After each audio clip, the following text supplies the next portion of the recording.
So, I live in Las Vegas. I took offense to some of that. So let's welcome the fighters for the next fight. The only Venice I know is in Italy. Warm up. Did you bring your plastic knives? No, sorry. Oh wow, okay. I cannot do that, I would stretch.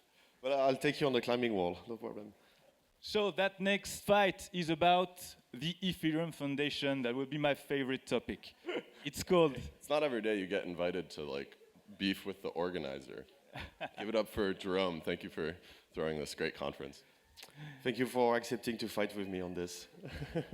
So the title was EF 2.0, hardly working or working hard. I love Canis. It's a great city. Canis, amazing. You pronounce it can, so you lost all credibility. Canis, amazing. Croissant. All right, so it's about the Ethereum Foundation.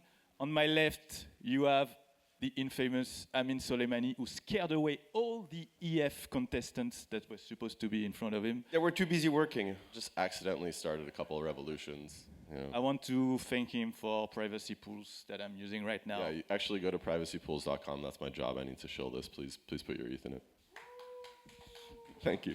And on the right, you have Jerome de Tychey, our host here, CEO of Comet.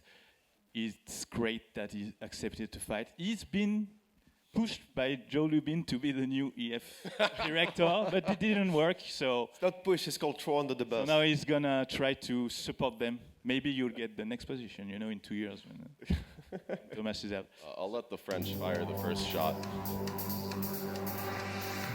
Ladies and gentlemen, are you ready? So let's start. Let's start. Before the big change in EF, the new EDs, some of the layoffs, what were the big issues? Commies. I mean, Communists inside the EF, ruining everything. Indoctrinated in Marxist ideology. They don't want to win. They want to play infinite garden games. And then our competitors come around and they want to win, and then we all look around very confused. So that was one of the bigger problems. And obviously, culture starts at the top. So it's about Vitalik. He wrote a whole blog post about degen communism on April Fool's Day. The only thing that's a joke about that blog post is the title. Okay. what do you think, Jerome? What were the issues? Were there like? Was it because of the context? At the very root of communism, there is the working class, the working man. So it's very hard if you believe that the Ethereum Foundation is hardly working to consider that they are not actually working hard, because if they are communists, they should work very hard on this. So there's been some, I don't think it was layoff, at least it was like reorganization of resources at the EF. But to be frank, the past 4 years have been pretty hard for Ethereum because we've been challenged on many things. But the truth is, the ecosystem and its complexity has evolved a lot. By essence, making sure that researchers are productive and doing things and working and so on and being audited for their work and so on is a very difficult topic. Productivity of researchers is hard. And as you grow the number of topics that you have to tackle as a foundation for your complex ecosystem, it becomes harder and harder to really know what the researchers are working and producing on this. So I think it's not that the foundation is hardly working, but it's working hard on many different topics that is getting harder and harder to follow and to assess the complexity of what they are actually producing. One of my favorite tweets from the foundation was by Joseph Schweitzer, where he explained how their incompetence actually serves the greater Ethereum community. And he said something like, if we were better at building wallets, then the community's wallets wouldn't have the opportunity to shine. And it's like, oh, thank you so much for your gracious incompetence, yeah, stuff like that. So, and to be clear, I like Ethereum. Foundation is actually probably the most legitimate institution in all of crypto. It's done a great job of like onboarding stuff, and I say all this stuff about Vitalik. I'm complaining. I've been dick riding this man for a decade. You can deal with it. Yeah, I mean, like, what you want to talk about, like the L2 strategy? Oh, no. Let's keep that for the final round. I got it. But let me respond on the UX. We just like worship Vitalik a little too much. I don't know. Raise your hand if you idolize Vitalik. Liars.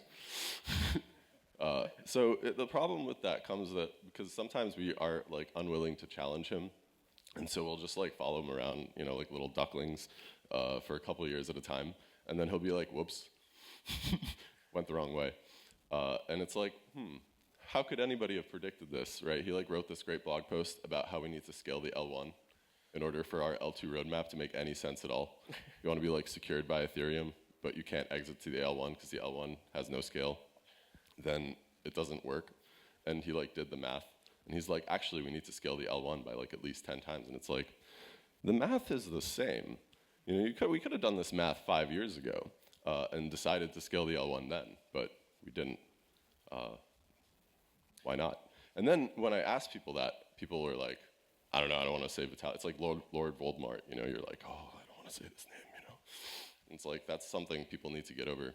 You all owe it to yourselves to self-actualize and kill your idols and become the best version of you that you can be, because he has too much work to do, and so we need to take some of the load off his shoulders. Well, I'm glad you're saying that at least one person at the Ethereum Foundation is working hard. Okay, fine. I think you're very right on the critics regarding wallets, and that's something that the new administration at the Ethereum Foundation has taken very seriously and is pushing very hard on the bringing better UX and better wallets on Ethereum. One thing that we may have missed is better precompile, more ways of in a friendly way onboarding people. So that's ongoing. But I do agree that we've been missing out on the L2 roadmaps, and scaling the L1 is going to bring ultrasound moneyness again. So yeah.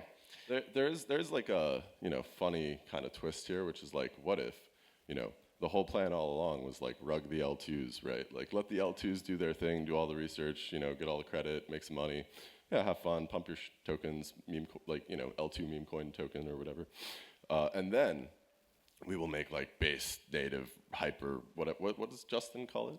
Giga. Gigagas L1. Yes. He's over there. I can't remember. Yeah, so you got to do that, and then it's like, well, now we brought everything back home. Sorry, L2 tokens. You just had to get murdered out there. Whoops. So having L2s as privately funded companies or semi-privately funded companies, taking the tech that the Ethereum Foundation research team have built and put that into production is a good sign that it's actually working hard, isn't it? What do you think about the new co-edit situation, Sheep, the move to the board? Well, I'm very happy about what Thomas is doing. I'm not. You think he should stay more than 2 years? I think it's well, personally, what I would like to see implemented at the EF, and I'd like to see that Thomas is actually pursuing this kind of position, is that people should not stay forever at the foundation. I think it's a net positive for the ecosystem to have a flow of researchers and doers and connectors to go back and forth between the private and the public sector of Ethereum. The conflict of interest policy at the EF is like hilarious. The conflict of what? Conflict of interest? I don't know. Yeah, maybe you've heard of this. Everybody was like freaking out when the Eigenlayer, I don't know, Drake and people were like advisors, and then like now Tomas is the foundation leader and his bags of nether, it's Starkware, like 10 times as big as his ETH bags, and everyone just like, nah, it's fine. I think you should drop the conflict of interest policy entirely and just let people, you know, do their thing. So conflict of ETH rest, ETH at rest is hard. It's well, when you've spent 10 years in the same ecosystem and you accumulated a lot of tokens with airdrops, yeah. You become, imagine yourself as a prominent researcher that got a huge airdrop, and you're like, do I keep that and act as a person that may be bright because I got a lot of airdrop, or do I sell that and then commendable transparency? Yeah, and then people will say, oh, you just dumped this token, you don't like this technology, but it's based on your papers and so on. So it's a hard situation to be here, and that's also why I'm a proponent of staying only 2 years, 3 years at a position, so you can do back and forth between the public and the private sectors, which is something that some people at the foundation are trying to enforce and embody. But it's not perfect. And as you said it very right, like the Ethereum ecosystem is doing something that has never been done in the history, building slowly but surely a network that everybody is using for a global settlement layer, and at the same time implementing a form of governance and evolution that is never seen before. So we are very right to be super critical and ask for things to move faster, but at the same time, we cannot say that they are hardly working, in my opinion. Yeah. Sometimes you wish they'd work a little less. Like, for example, when it Come comes to Cannes. when Enjoy it the comes beach. to Vitalik, for example, trolling the president of the United States of America, the WhiteHouse.gov Twitter account. And, you know, I think there was like New York City had congestion pricing, and then they removed it, and Vitalik liked it. And then Trump said, I killed congestion pricing in New York. And then Vitalik replied, and he's like, that reminds me of a C word, you know, the commie again. It's like, you know, for somebody who's credibly neutral, or they claim, I don't know, as an organization or whatever, it's like, we didn't complain when, I don't know, Biden put our friends in prison. He said nothing then. Roman's trial is in 2 weeks. I'll see you all in New York if you're there. We didn't complain when they sent the SEC after Hayden. We didn't complain, Uniswap on those charges. We didn't complain when they tried to destroy all of our bank accounts with Operation Choke Point 2.0. But Trump grandstands about removing congestion pricing, and that's what triggers Vitalik enough to comment. And it's like, homie, can you like shut the fuck up for 5 minutes while we try to get our friends out of prison? You know, like, just that would be great. Would you say that the foundation didn't do enough to fund the defense of free code and different individuals taking risk on free speech and stuff like this? Yeah. I mean, it's also great that, you know, the EF is matching, or Vitalik is matching the donations to Roman Storm's legal defense. Encourage everybody to donate if you have the means. They also took over the funding for Alexei's legal defense in the Netherlands, so great work there. Now their lawyers can stop invoicing me on behalf of the, you know, legal defense fundraiser that I was organizing. Never got a thank you or any sort of commendation, but you know, it's fine. So don't forget to vote by scanning the QR code. So with also the big Robinhood news yesterday, everyone's patting on their backs. You're going to be tired of winning. You're going to be tired of winning. We're going to win so we much. won. The EF is also saying we won. We don't know how much the EF was involved, if at all. Do you think they should have been here to the table? Well, they're probably too busy getting more Robinhood into Ethereum, I guess. I hope so, at least. I don't know how much the EF was involved, but if you believe the play of the EF before, saying like the L2 and the rest of the ecosystem will do the BD, I don't think it's best to do just the BD by third parties. To be honest, I feel like in the past 5 years we've left the room open for other foundations to occupy the space and to go in meetings with institutions, just thinking that third parties will do it better, and we ended up in the place where lots of the foundations are not talking to everyone, and people is asking where is the foundation. Yeah. So bringing in third parties for that. The actual people in those rooms reported that the Trump people brought up the fact that Vitalik was trolling them on Twitter. Devastating. Or if they can. When he said that, people almost they had deals with Dubai, and they're trying to bring people on chain, and they almost had their contracts go through. It's like, so here, you know, maybe work a little less hard. Here is a tip: if you can take a troll, don't go into blockchain. It's going to be hard. But the fight for bringing in Robinhood into the Ethereum ecosystem was waged by the whole Ethereum ecosystem itself, and we won thanks to Arbitrum dedication and Arbitrum play on giving them a good deal, giving them support, and showing them that, hey, you want to bring tokenized stocks, just know that 95% of the RWA is happening on Ethereum, on the Ethereum ecosystem. So that's just the fact of the matter. We are eager to see wins of Ethereum. We want them to happen faster, we want them to happen quicker, we want them to be big and so on. But we have also to accept that it takes time to build this ecosystem, and that's not the primary raison d'être of the foundation. Yeah. So a lot of people are complaining, you want the EF to be like the Solana Foundation. That's probably not the truth, but is there something that the EF could learn from the other Alter One foundations, do you think? Do we want the EF to be like the Bitcoin Foundation? Non-existing? Subtracted away? I mean, the EF's like a mystical unicorn in the forest, and it doesn't. It's not a corporation. It's a non-profit, forest, okay. and it's like, okay, buddy, how many non-profits do you know that have a coin? right? And like your job is to not just deliver Ethereum. Like you have to make ETH work as well. And I think people at the EF forget that they have a coin sometimes, and they like to be like, we're just a nonprofit. We're just building for humanity. It's like, okay, well then, why do we hold ETH? Right? So why do you hold ETH is mostly a question for people that are staking and validating, and for the people that are buying Ethereum to use Ether itself. And so I feel like I had this funny conversation with Justin Drake once when he actually used to be the don't bring up the price of ETH guy. well, we shouldn't be afraid to say the P and I word. asked him, The I was price like, is good. The price is appreciated. So It's a good riddle me security this: network. what is the security of Ethereum if the ETH price is 0? And then he became the ultrasound money guy. That's right. Yeah, it was great pivot. Love it.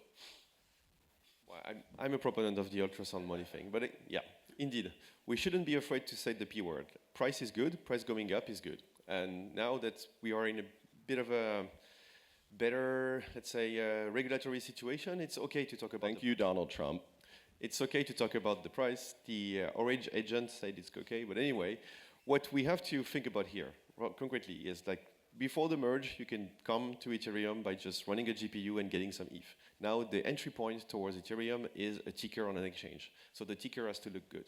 And even if that's not totally voiced this way, I think the EF cares a lot about that as well. Some closing word, Ameen.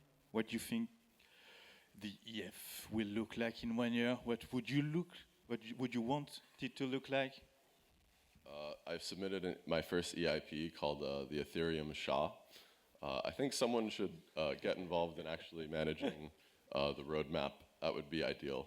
So you don't have this like EOF and then the devs all build it, spend a bunch of years, and then freak out when everybody realizes it's like not tested, doesn't work, has no point, basically no end user value. Somebody's got to be managing this stuff. So if it's not Vitalik and crew, then like hire someone. I don't know. That'd be cool. Thank you guys. That's the end of our fight. We'll check out the results. Please bump fists. That was a really good fight. Thanks. And it's a tie. So, oh no, you just lost. I'm sorry. Jerome, last Welcome minute. to Ethereum. Thank you. Well, he's the host, so probably cheated. Thank you, guys. Just leave the mic over there. Thank you.